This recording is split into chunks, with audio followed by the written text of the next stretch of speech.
Halo, berjumpa lagi dengan Lause. Hari ini materi kita Bahasa Indonesia pada hari Selasa 11 Agustus 2020. Kalian bisa buka bukunya langsung ke halaman 7 dan 8. Kali ini pelajaran kita materinya tentang dongeng. Nah, dalam dongeng itu ada dalam cerita di sini tentang cerita kisah pohon tomat dan pohon mangga. Nah, Lausa akan membacakan ceritanya ya. Kalian dengarkan baik-baik. Di suatu negeri tumbuhan tinggal dua pohon yang bersahabat dekat. Mereka adalah pohon tomat dan pohon mangga. Sejak kecil mereka bermain bersama. Mereka juga saling bercerita tentang keadaan masing-masing. Setelah mereka tumbuh, mereka tidak bermain bersama lagi. Hal ini dikarenakan pohon tomat tidak bisa mengikuti pertumbuhan pohon mangga. Pohon tomat yang kalah tinggi dan besar dibandingkan dengan pohon mangga merasa minder melihat dirinya. Hari berganti hari, pohon tomat berbuah dengan lebatnya. Pohon mangga yang melihat dari kejauhan merasa sedih. Dia hanya meratapi nasibnya yang tidak memiliki buah. Dia masih berharap bisa cepat memiliki buah supaya bisa pamer pada pohon tomat.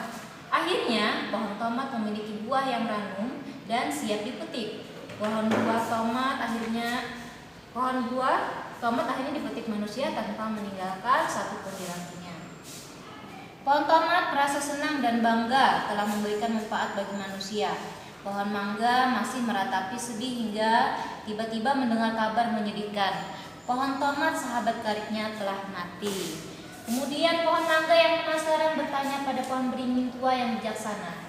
Pohon tomat memang cepat menghasilkan buah, namun usianya hanya sampai dia berbuah. Setelah berbuah dan dipetik buahnya, maka dia akan mati, kata pohon beringin tua menjawab pertanyaan pohon mangga.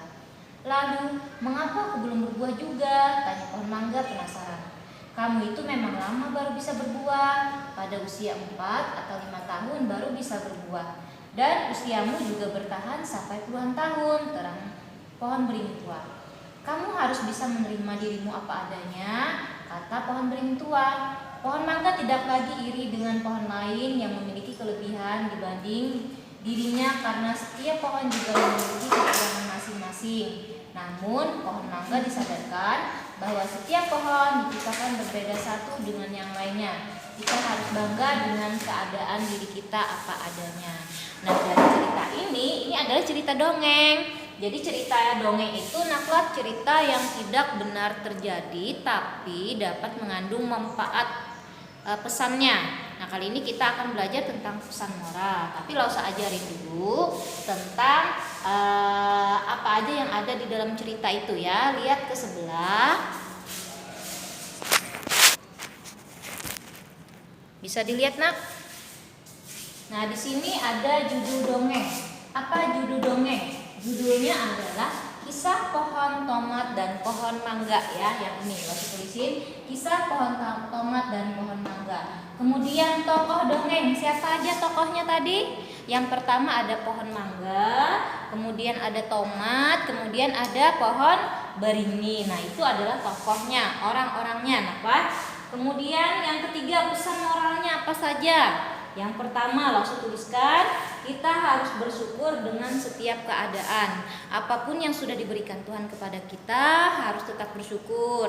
Tadi kan dari cerita tadi sepertinya pohon mangga itu tidak bersyukur dengan keadaan dirinya. Dia merasa minder karena dia belum juga berbuah. Ya, sedangkan pohon tomat itu banyak buahnya sudah. Tapi kekurangannya adalah pohon tomat cepat berbuah namun cepat mati. Kalau pohon mangga lambat berbuah namun juga lambat mati. Nah, itu ada kekurangan dan kelebihan masing-masing. Tinggal kita aja lagi mensyukurinya. Harus tidak boleh mengeluh. Misalnya kenapa aku seperti ini, kenapa aku seperti itu, kenapa aku tidak bisa sama seperti dia. Nah, itu tidak boleh. Kemudian pesan selanjutnya lagi, nah, bisa dilihat, Nak.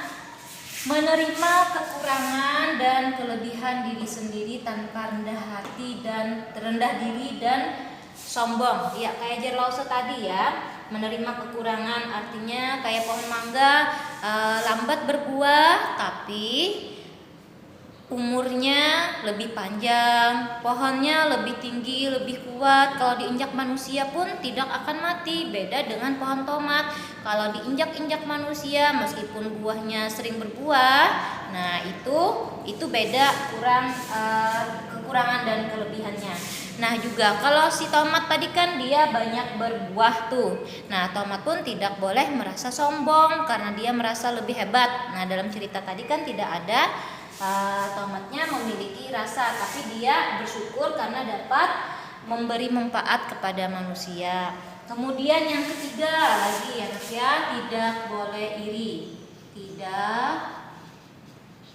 Tidak boleh iri. Nih sama aja kalau iri itu berarti kita tidak bersyukur dengan keadaan kita, dengan yang Tuhan berikan kepada kita.